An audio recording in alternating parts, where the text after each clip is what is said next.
Shalom Ubracha, nous poursuivons avec la 10e et dernière Mishnah du premier Pérek. La Mishnah nous dit Kol haose mitzvah, tout celui qui fait une mitzvah, qui accomplit une mitzvah, metivim lo, on lui fera du bien, ou ma'arichim lo yamav, on lui rallongera les jours de sa vie, venochel et haaretz, et il héritera le olam haba.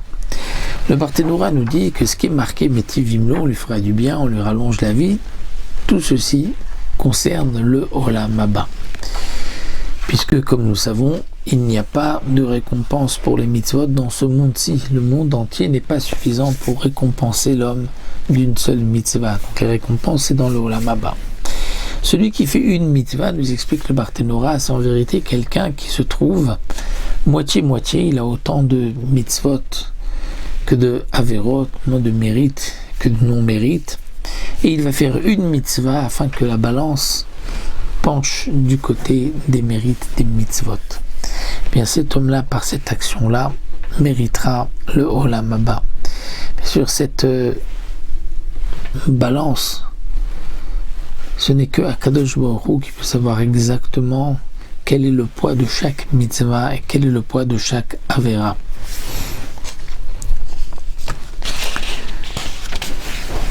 La Mishnah continue, Vechol sheno ose mitzvah, celui qui ne fait pas une mitzvah, c'est-à-dire non pas dans le cas où il se trouve moitié-moitié, parce que celui qui se trouve moitié-moitié, il y a une mida que Akadosh Baruch Hu va faire pencher la balance du bon côté.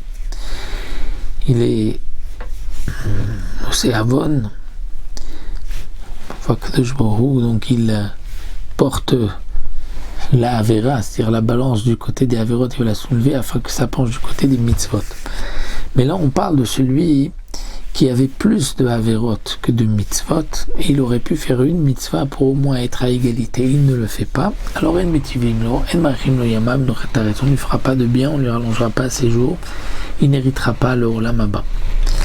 La Mishnah poursuit Kol sheshnu bamikra ou bamishna ou bederech eretz, celui qui est bemishna, bemikra d'abord, qui étudie la Torah écrite, ou bamishna, la Torah orale, ou bederech eretz, c'est-à-dire dans son travail, il le fait avec émouna, il le fait avec droiture et gentiment, il n'est pas agressif avec les autres.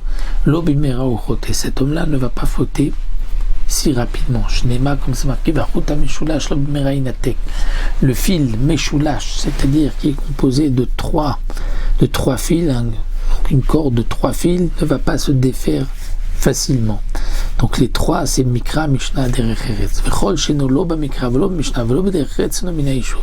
Celui qui est ni bamikra, bamishna, qui n'étudie pas ni la Torah écrite, ni la Torah orale, ni b'derech eretz, c'est-à-dire qui ne travaille pas avec Mouna, il travaille gentiment, et no mina yishuv, c'est-à-dire il ne sert pas au yishuv, à l'établissement du monde, et donc il est ce qu'on appelle, dit le Barthénora, Moshav Letim, il est là comme un moqueur, et d'ailleurs il sera pasoul laïdout, il ne pourra pas témoigner, puisqu'il ne fait pas partie de l'épanouissement et de l'équilibre du monde.